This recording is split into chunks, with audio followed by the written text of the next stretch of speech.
The piece you're seeing is part of the permanent collection of the Modern Art Museum of Fort Worth.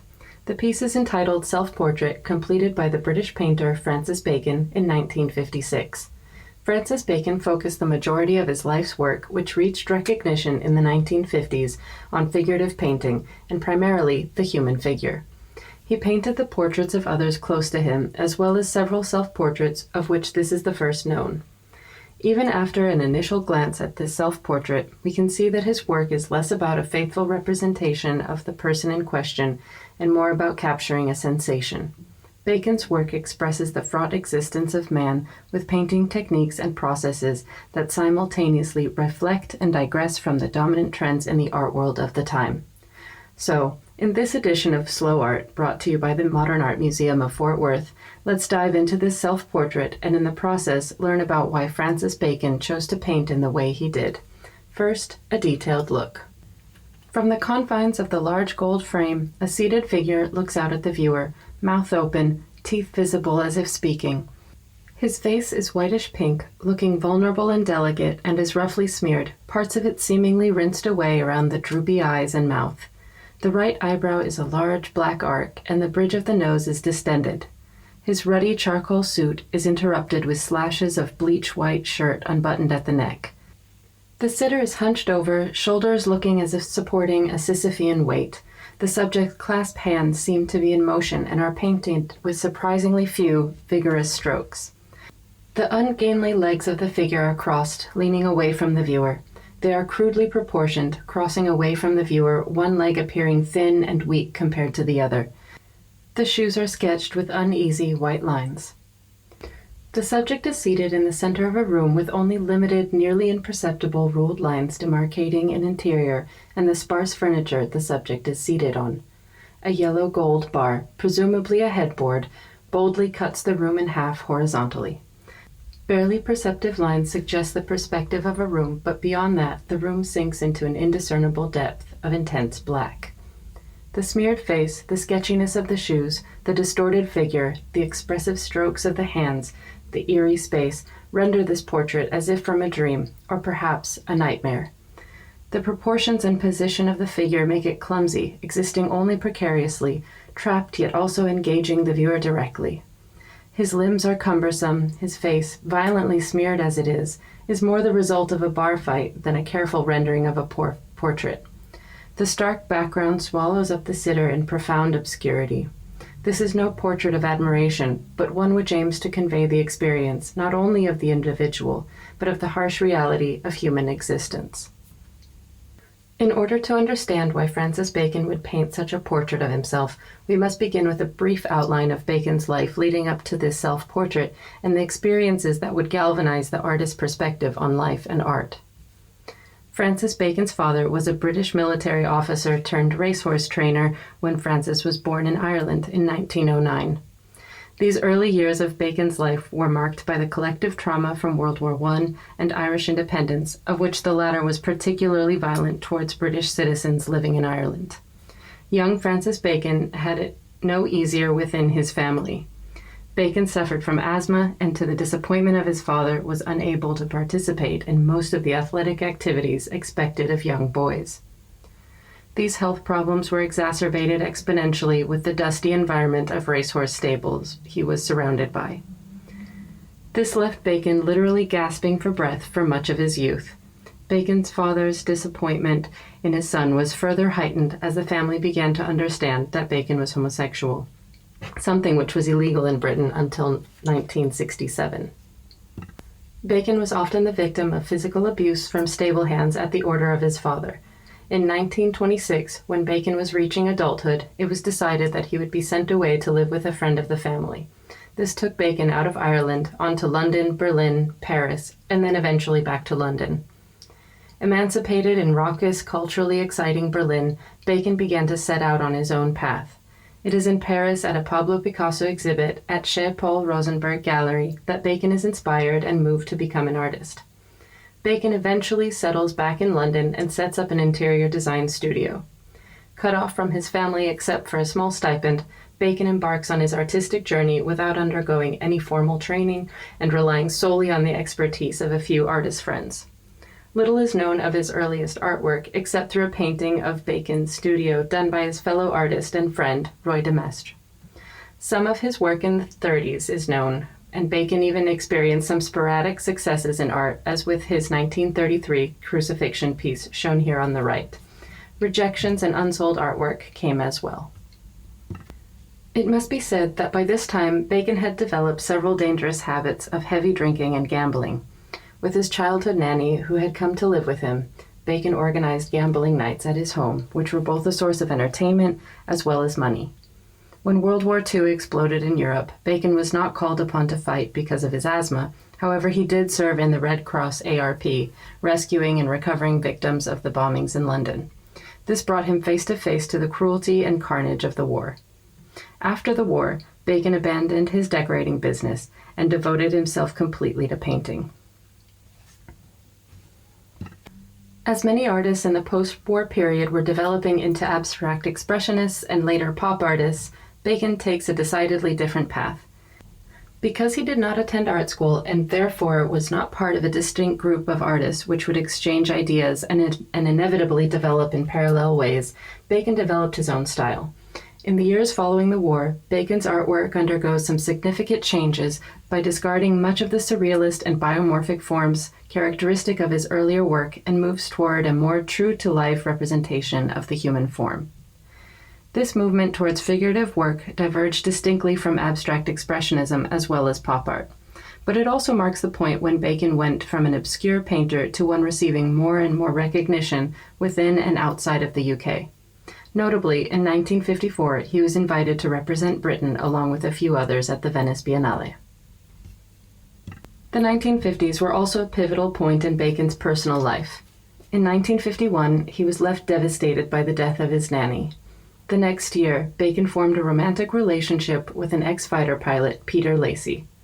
Their relationship was one of as much passion as there was violence. Lacey, also a heavy drug user and drinker, was temperamental and violent, yet despite the abuse he perpetrated, Bacon cared for him tremendously. Of love, Bacon said, "Being in love that way, being absolutely physically obsessed by someone, is like an illness. It's like a disease so ghastly I wouldn't wish it on my worst enemy." After several tumultuous years together, Lacey decided to move to Tangiers in 1956. This distance didn't mean that the relationship was over, since Bacon spent a large amount of time in Tangiers with Lacey, but it undoubtedly put a wedge in the relationship. It is at this point in his life that the self-portrait we are focusing on comes about. Portrait paintings are often done to glorify and cast a favorable light upon the sitter.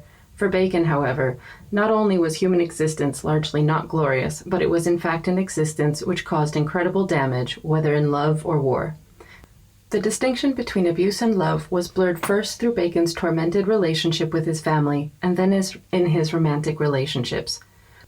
World War II and Bacon's own personal experiences of loss and injury demonstrate the grotesque and all too common abuse inflicted upon the human body and mind.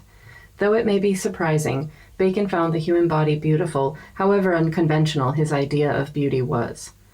Bacon's work was and is often perceived as horrific, but Bacon's response is this. It's true that when you go into a butcher's shop, you see the beauty of the meat, how beautiful meat can be, but when you think about it also, you can think of the whole horror of life, of one thing living off another, and the natural pattern of life, and the natural sequence of life. I mean, it's why when all these stupid things about bullfighting, because if you go, people will eat meat and then complain about bullfighting. The thing is so mad. They will go in and complain about bullfighting covered with furs and birds in their hair.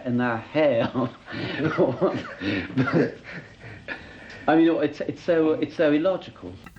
Looking back at the self-portrait, we may better understand that portraiture had to change direction if it was to faithfully express the reality of the existence. But what type of reality is he aiming to if what is seen departs so much from what we see? To answer this question, we must look to Bacon's favorite artists and influences. Bacon loved the old masters, in particular Diego Velázquez and Rembrandt van Rijn. They had succeeded in capturing the essence of their subjects in very direct and powerful ways, which Bacon admired. Of the abstract expressionist artists popular at the time, Bacon considered their work to be at best either good or bad decoration. Bacon thought their artwork incapable of communicating reality. He considered that while Jackson Pollock and Rembrandt may have used paint similarly, as we can see in the impulsive brushstrokes in Rembrandt's self-portrait here, Rembrandt's successive brushstrokes resulted in recording someone, which Bacon considered a higher achievement. Film and photography would often play a direct role in Bacon's compositions. He loved the films of Louis Buñuel, such as Le Chien Andalou, and of Sergei Eisenstein, such as Battleship Potemkin. These films captured the human body in often grotesque, dreamy contortions, which were not too far from how Bacon felt that life really was. Because Bacon had had no formal training in art, he was insecure and at a disadvantage in his drafting skills. However lacking his skills, he was not interested in illustration. Adapting to this, Bacon relied directly on images to give him a blueprint for how to compose figures. The photographs of Edward Muybridge were often directly used to help him build his compositions, as we can see in this painting, two figures from 1953, side by side with the Muybridge wrestlers. It wasn't just Muybridge, though. Bacon collected a myriad of photographs from magazines, newspapers, art books, personal photographs, and any number of random illustrated material. Bacon's interest in the mouth is a direct consequence of this. In Paris, he had come upon a manual of diseases of the mouth with hand-colored plates, which sparked a long fascination, as you can see in these three examples. Though he never felt that he had succeeded in capturing it well enough, considerable attention is given to the mouth in Bacon's work for many years. In his tiny, chaotic studio, Bacon amassed a helter-skelter archive of photographs that he derived direct and indirect inspiration from. These images didn't just provide artistic fodder, but brought the world face to face with the often inglorious moments, reshaping our perception of the body and life. Rather than shy away from these images, they reflected Bacon's own experiences and understanding of the human body as vulnerable, breakable, ambiguous, alone, yet beautiful and intricate. This was entirely the point for Bacon. Capturing these moments of human existence was more honest and more important than mere illustration. Because photography could capture life with precision, the obligation of the painter was to capture something further inside the human condition. This leads us to Bacon's handling of paint. One might surmise that with all of his studying of images, Bacon meticulously planned his work. This couldn't be farther from the truth. While Bacon did start off with an initial idea in his head and did a rudimentary sketch of this idea in thinned paint directly on the canvas, rarely did that initial idea come to fruition. Bacon always worked on unprimed canvas, which was a practice he picked up early on by chance. Out of fresh canvases and having gambled away much of his money, he resorted to turning the canvas around. Pleased with the result, Bacon kept the practice. Like gambling, Bacon's painting was heavily influenced by chance and accident. Figures taking form would be painted over, smudged out, a streak of paint could cross through a face, and oozing forms trailed below figures. Paint was flung at the canvas, laid on thick, wiped off, and with each application, a new impulse could arise and change the piece yet again. Oil paint was the ideal medium for his process, as its longer drying time makes the paint more malleable and is beautifully suited for conveying the fleshiness of skin.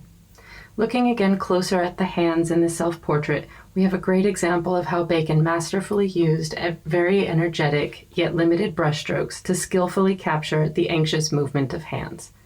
Not all of these exercises in spontaneity were successful, and Bacon destroyed many works that didn't satisfy him.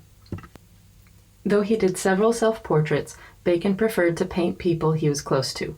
He wanted to paint the friends and lovers whose faces he had studied over long periods of time. He also didn't paint with his sitters in the studio, but from memory or from photographs of them, which were often damaged and worn. This self-portrait is done from memory.